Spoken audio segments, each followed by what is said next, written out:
Bonjour à toutes et à tous, ravie de vous retrouver pour cette nouvelle émission de l'École du Futur. Au programme de cette émission, on ouvre comme toujours avec notre focus parce que bien utiliser les écrans, ça s'apprend en famille et au jour le jour. Le Clémy vous propose un nouvel épisode de sa série La famille tout écran. Et puis elle est en plateau avec moi et je sais qu'elle a une idée derrière la tech, c'est Ethanit Belaïch. Bonjour. Bonjour Lisa. Qu'est-ce qui vous inspire aujourd'hui? Aujourd'hui, je vous propose de revenir sur la majorité numérique au sein de l'Union européenne. Quant à notre sujet du jour, on s'intéresse à une innovation française qui pourrait bien transformer l'apprentissage dans le supérieur. Eimigo, qui propose un coach virtuel dopé à l'intelligence artificielle. Après avoir révolutionné les cours de langue pendant 2 décennies, la start-up parisienne s'attaque désormais aux études de santé. Un nouveau coach IA pensé pour aider les étudiants à mieux s'organiser, réviser et progresser. On en parle avec notre invité, Benjamin Lévy. Bonjour. Bonjour. Vous êtes cofondateur d'Eimigo. On en discute dans un instant, mais d'abord place au focus. Focus aujourd'hui sur une utilisation saine et maîtrisée du numérique dans les foyers. C'est avec notre partenaire Le Clémy et sa série La famille tout écran. L'année d'études de santé représente des années de travail intenses, souvent en solitaire, avec des révisions à rallonge et beaucoup de stress. Alors pour accompagner les étudiants et leur offrir un suivi personnalisé, des séances quotidiennes et des conseils sur mesure, l'entreprise française Eimigo s'est associée aux maisons d'édition Duno et Hatier pour proposer une nouvelle itération d'Eimigo Coach, un coach virtuel pensé spécialement pour préparer ses études en santé. Je vous propose de le, ou plutôt de la découvrir tout de suite dans la première partie du talk.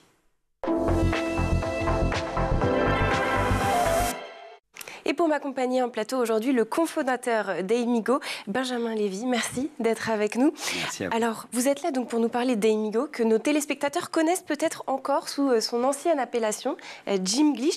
Alors aujourd'hui, Eimigo, qu'est-ce que c'est concrètement? Alors Eimigo, c'est un coach IA qui propose d'accompagner les étudiants dans différents contextes d'apprentissage ou de formation. Donc nous, vous l'avez rappelé, on vient du monde des langues. Ça fait 20 ans qu'on propose des cours de langue adaptatifs. Ça veut dire qu'on avait déjà une forme d'IA qui proposait de personnaliser des contenus pédagogiques et des parcours pédagogiques en fonction de chaque apprenant, de ses objectifs, de ses forces et faiblesses. Et on a évolué plus récemment avec l'arrivée des IA génératives vers Eimigo, c'est-à-dire un personnage coach qui a finalement deux cerveaux d'intelligence artificielle. L'un qui correspond à notre savoir-faire depuis 20 ans, qu'on appelle l'IA adaptative, qui propose de personnaliser toujours les parcours pédagogiques, et l'autre générative qui permet de créer une relation avec l'étudiant, de répondre à ses questions, comme ChatGPT, par exemple, pour n'en citer qu'un, sait répondre à nos questions, mais cette fois fondée sur un périmètre de contenu expert issu de nos partenaires éditeurs pour qu'ils ne se trompent jamais et qu'il enseigne le corpus exactement sur lequel l'étudiant sera testé lors de ses prochains examens au partiel. Alors bien sûr, vous poursuivez votre vocation première parce qu'aujourd'hui on est là pour parler essentiellement du parcours santé que vous venez tout juste de lancer. Mais votre cœur de cible initialement, ce sont les langues. Vous en avez toujours 5 qui sont proposées, si je ne me trompe pas. 5 langues enseignées, oui. Et chacune avec un coach associé. Et la grande nouveauté, donc on le disait, c'est les études de santé. Mais que se passe-t-il? Pourquoi finalement avoir engagé ce tournant? Alors ça fait longtemps qu'on avait envie d'aller travailler dans d'autres domaines que les langues. D'ailleurs, on a été approché en 20 ans par énormément de professionnels de l'éducation supérieure, de l'éducation secondaire, de la formation professionnelle, des gens qui appréciaient ce qu'on faisait dans Gymglish et qui nous disaient « Ah, moi je voudrais ça pour la première année de médecine, pour tel ou tel sujet de formation professionnelle, pour le code de la route même. Et du coup, ça fait longtemps qu'on avait cette idée et cet objectif de sortir de notre périmètre des langues, mais on n'arrivait pas à aligner les planètes, des ressources et du temps qu'il nous fallait pour concevoir ce genre de produit. Quand sont arrivées les IA génératives à la fin des années 2022, le paradigme a changé parce que tout d'un coup, on était capable de travailler tout cet effort qu'il nous fallait faire pour on va dire former un coach virtuel sur des contenus experts, travail qu'on faisait avant avec des humains, on était désormais capable de le faire en partie par de l'IA pour que ce coach virtuel, comme un coach humain, en très peu de temps, puisse devenir expert des contenus de nos partenaires éditeurs.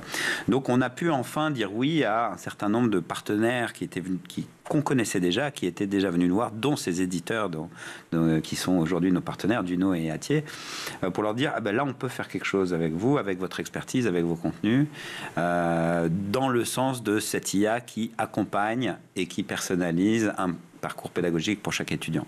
Alors à qui s'adresse cet outil aujourd'hui spécifiquement sur les études de santé ? Alors aujourd'hui, on a sorti donc une nouvelle coach sur 2 filières. La première année de médecine, qu'on appelle le PASLAS. D'ailleurs, il y a le PASS qui est la première année de médecine classique. Le LAS, c'est une voie d'admission en parallèle qui dure 2 ans.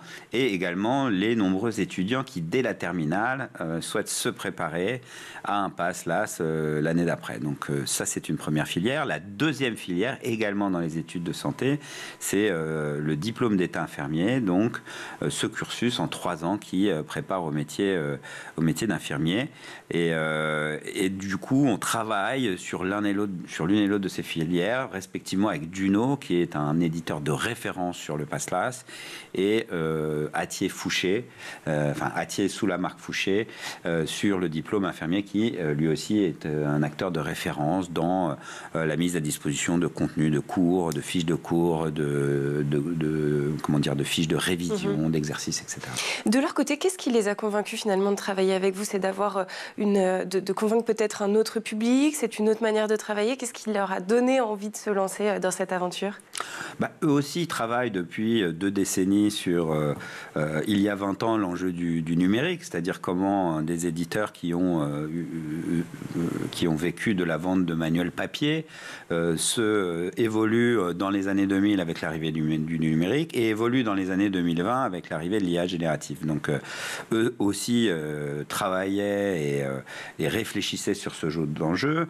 Donc parmi ces enjeux, il y a la mise à disposition de ressources numériques. Ça, c'était l'enjeu des années 2000, 2010. Il y a déjà eu pléthore, beaucoup de choses qui ont été faites pour mettre à disposition des étudiants des ressources pédagogiques sous format numérique, dans des apps, dans des formats PDF, etc.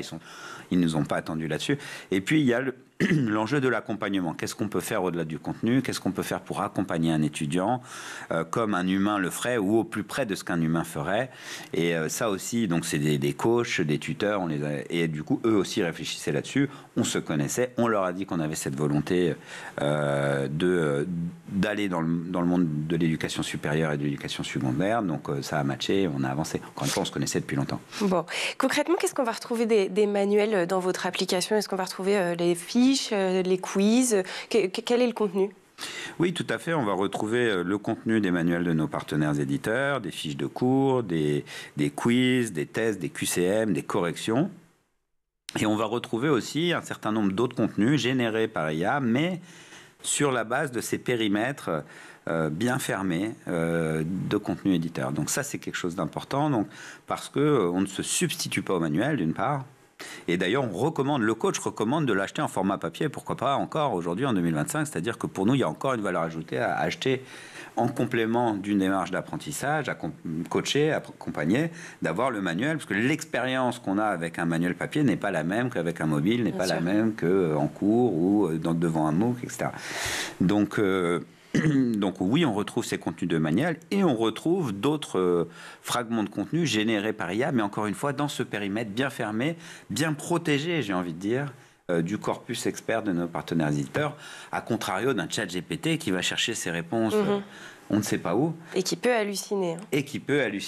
Et du coup, c'est ça aussi l'enjeu pour nous, c'est de garantir 100% de réponses correctes, ce qui, à la rigueur, dans les langues, c'est pas très grave si on se trompait d'aventure. Mais c'est pas terrible quand même. Mais dans les métiers de la santé... Là, ça devient plus compliqué, exactement. Effectivement. Alors, votre coach, qui s'appelle donc Clara Duong, dont l'avatar m'a d'ailleurs un petit peu fait penser à Christina Yang de Grey's Anatomy, a même le droit à sa petite biographie sur le site. Elle est qualifiée de rigoureuse, bienveillante. Elle est issue d'une famille de médecins. Donc, on sent que dès le départ, il y a derrière tout ça un véritable travail de narration et aussi un petit peu, j'ai l'impression, de gamification. C'est le cas ? Oui, tout à fait. Vous savez, on est nombreux à quand on utilise une IA comme ChatGPT, pour ne pas les nommer, à dire bonjour, à dire merci. Donc on a ce côté anthropomorphique, on prête à l'IA, à des robots, des traits humains. Et le fait de s'inscrire, nous on assume de vouloir le faire dans le sens où on crée une relation avec le coach. On ne sait pas juste une app qui propose des contenus pédagogiques. Ça, déjà, on en a depuis les années 2000, il y en a eu dans les années 2010. L'enjeu, c'est l'assiduité. Pour générer de l'assiduité, qu'est-ce que fait un humain? Il utilise son charisme et il utilise une relation qu'il va construire avec chacun de ses étudiants. Qui peut inclure de la digression, de l'humour, des échanges de début de séance, de ce que les Anglais appellent les small talks, comme ça va aujourd'hui. T'as passé un bon week-end, t'as l'air fatigué aujourd'hui. Donc, dans ce sens, il nous fallait construire une relation entre le coach et son étudiant. Et pour cela, il faut construire une personnalité à chacun des coachs, une bio. Et il faut, j'ai envie de dire, le délisser, parce que les IA sont très lisses. Donc il faut qu'elle aime certaines choses, cette Clara, il faut qu'elle déteste d'autres choses, il faut qu'elle ait un historique, il faut qu'elle puisse digresser. Pour nous, ça fait partie de cet enjeu de créer de l'assiduité en nouant cette relation qui se solidifie. Cette Clara, elle va mémoriser tout un tas d'informations pédagogiques sur chaque étudiant. Mais elle va aussi mémoriser des informations non pédagogiques comme un professeur humain le ferait à propos du bon ou mauvais week-end que son étudiant vient de passer ou des faiblesses qu'il a chroniques sur tel ou tel aspect du corpus. Ça fait partie de la relation, ça fait partie de ces nombreux ressorts d'aller chercher de l'assiduité, de la motivation, se sentir accompagné, faire confiance à un coach expert et disponible. Bon, cette personnalisation, on va continuer à en parler bien évidemment dans la seconde partie de l'émission, mais il est déjà temps de prendre une petite pause. Et je vous propose pour ça de faire notre petit voyage quotidien sur la planète Tech. Images et vidéos, c'est le meilleur d'Internet, c'est l'œil de Dylan Kohler.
Et nous voilà de retour sur le plateau de l'École du Futur, toujours en compagnie de mon invité Benjamin Lévy, cofondateur d'Emigo, avec qui on va continuer à parler de ce coach virtuel qui accompagne les étudiants à la fois dans les langues, mais aujourd'hui désormais aussi dans la santé. C'est juste après la chronique d'Etanit Belaïch qui a une idée derrière la tech.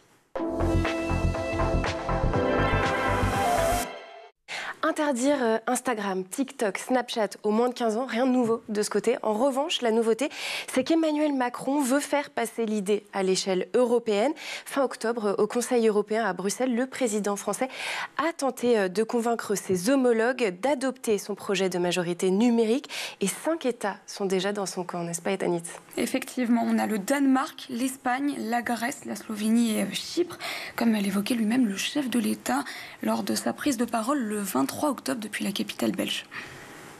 Avec la Grèce, l'Espagne, Chypre, la Slovénie, le Danemark, nous avons dit notre volonté à la Commission d'avancer à titre national sur un âge en deçà duquel les mineurs ne pourront plus accéder aux réseaux sociaux. Avec la directive que nous avons prise, notre acte sur les services numériques, il est possible d'obliger les plateformes à vérifier l'âge des utilisateurs. Et nous sommes en train d'avancer sur les solutions techniques pour le faire.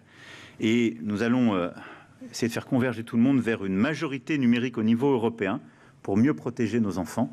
C'est un travail qu'on a préparé depuis plusieurs mois. On a cette première coalition. Notre objectif dans les prochaines semaines va être de rassembler le maximum de partenaires européens pour mettre en œuvre cette décision. Mais ce projet ne date pas d'octobre, Etanit.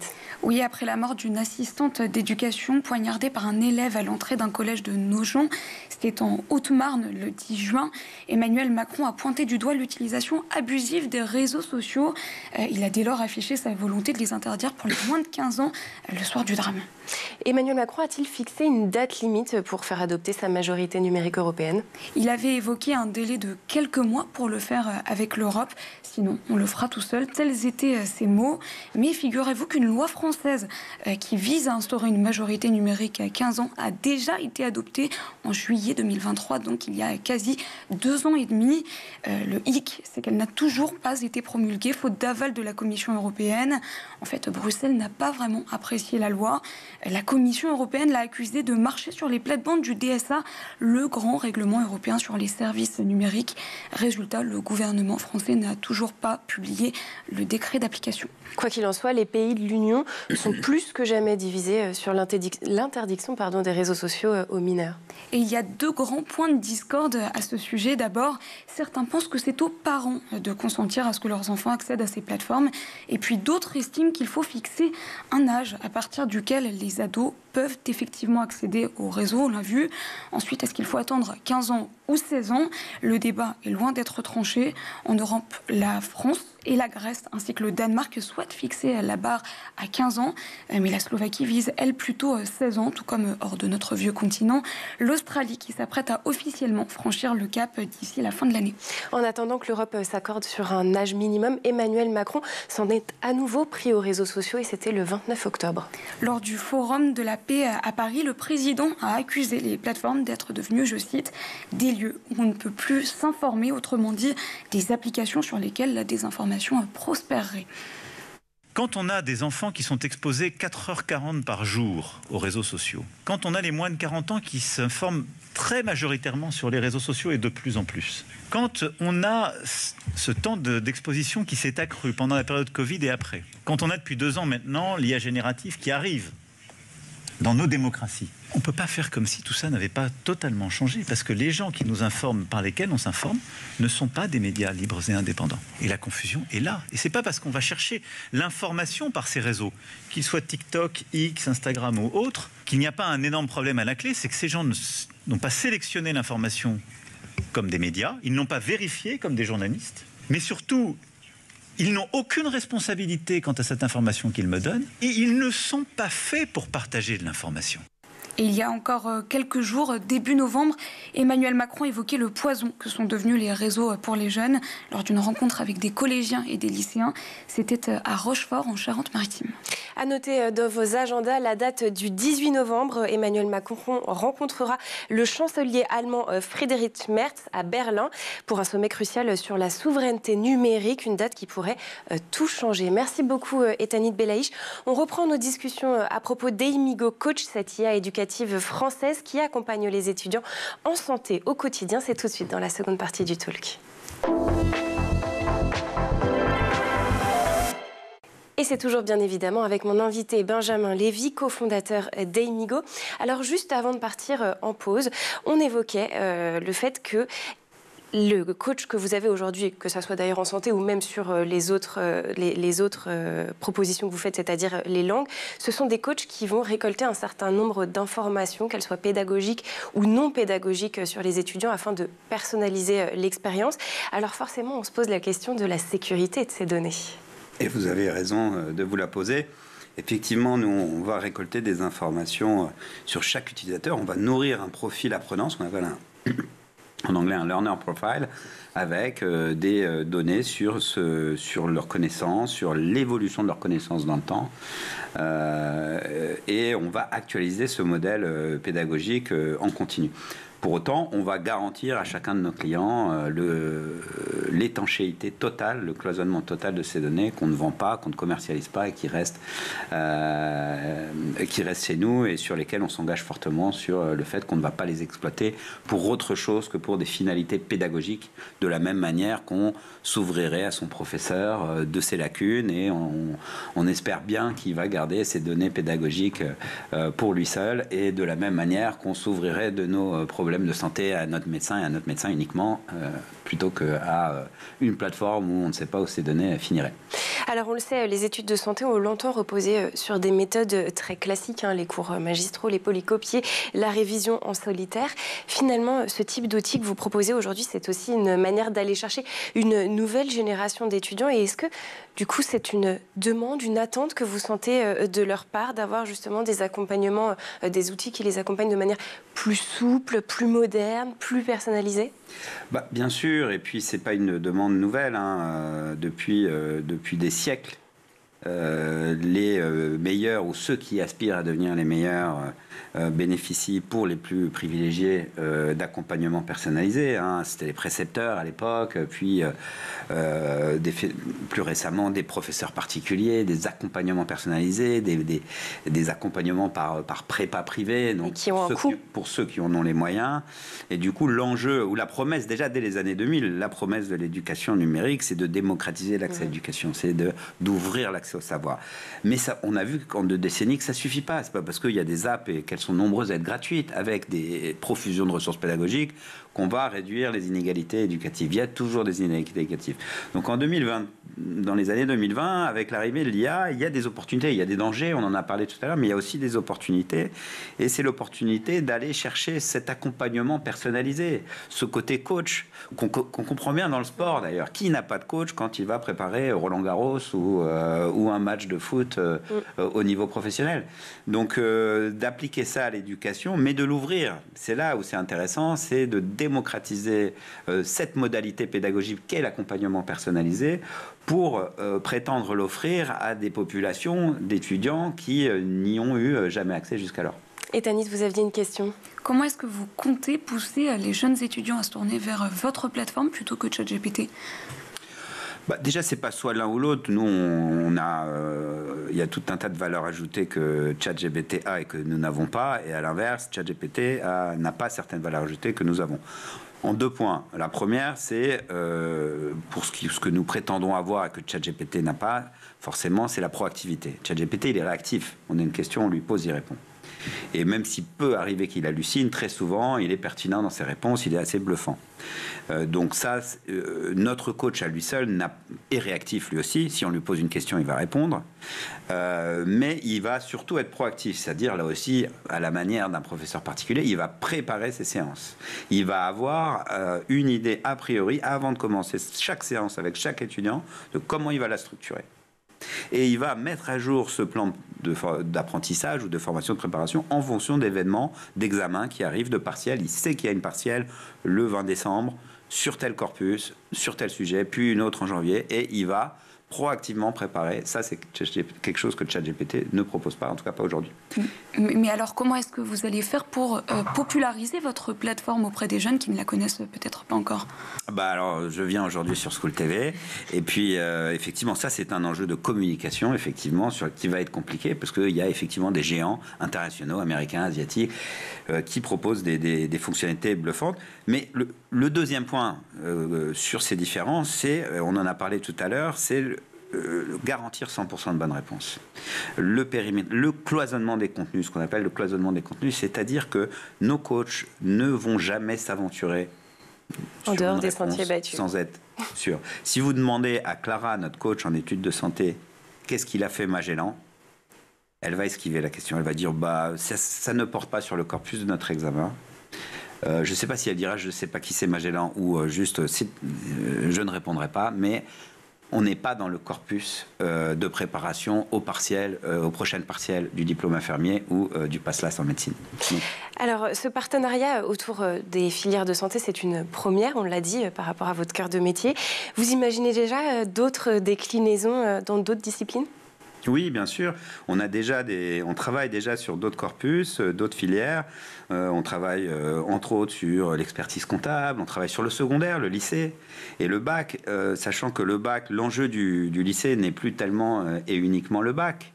Ça fait des années maintenant qu'on a un poids du contrôle continu et de l'importance du contrôle continu, surtout avec Parcoursup, dans la réussite et dans l'ouverture des horizons possibles derrière en études supérieures. Donc l'enjeu n'est plus uniquement de réussir son bac, comme à mon époque, mais de réussir le prochain devoir sur table, puis le suivant, et d'avoir eu de bons résultats tout au long de l'année, surtout en première et en terminale. Donc on sera là-dessus, on sera sur d'autres filières d'éducation supérieure, et on sera également sur d'autres sujets, toujours en partenariat avec des éditeurs experts de référence sur chacun de ces domaines, sur des sujets de formation professionnelle, formation tout au long de la vie, et dès lors qu'il y a des choses à apprendre, à mémoriser, et pour lesquelles on comprendra bien la valeur ajoutée d'un coach qui nous aide à assimiler, à mémoriser ce qu'on apprend. Alors forcément, on l'a abordé, la question du prix, quand on ne passe pas par une plateforme comme Amigo et qu'on souhaite passer avec des professeurs particuliers, ça coûte cher. Mais alors, Amigo, ça coûte combien ? Alors là, ça dépend on a différentes formules d'abonnement selon la durée, mais pour vous donner un ordre de grandeur, on est entre une dizaine et une trentaine d'euros par mois, selon les durées d'abonnement. Donc dans le monde des apps, on est, d'après nous, dans la fenêtre de prix qu'on peut trouver dans tout ce qui est applicatif numérique. En revanche, on est très très très en dessous des budgets qu'il faudrait pour avoir des prestations d'accompagnement personnalisées de la part d'humains. Donc voilà, après, ça reste une IA, il ne faut pas prétendre qu'une IA est à la hauteur d'un humain, mais elle a des qualités que l'humain n'a pas, elle est tout le temps disponible. 7 jours sur 7, 24 heures sur 24. Exactement, et voilà, donc voilà, on est sur ce genre de positionnement prix. Ça dépendra aussi des filières, parce que les enjeux ne sont pas les mêmes. Les durées, les infirmiers, ils partent pour 3 ans. Le PASLAS, c'est 1 an. Enfin, en tout cas, passe. Donc, ça dépend des durées, mais on est sur ce genre d'ordre de grandeur. En tout cas, très très loin des budgets qu'il faudrait mobiliser pour une prépa privée ou pour un professeur particulier. Bon, en tout cas, cette discussion m'aura inspiré mon programme du soir. Personnellement, je regarderai Grey's Anatomy, mais pour les étudiants en santé, je vous conseille plutôt de suivre les recommandations de Clara Duong, sans doute bien plus fiable que la série pour réussir vos concours. Merci beaucoup, Benjamin Lévy. Je le rappelle, vous êtes cofondateur d'Amigo. Merci d'avoir été avec nous sur ce plateau. Merci aussi à Etanit Belaïch, bien sûr, aux équipes au régie aussi, et à Édouard Degnaud d'avoir produit cette émission. Mais surtout, merci à vous de nous avoir suivis. On se retrouve dès demain à 12h30 sur School TV. D'ici là, portez-vous bien.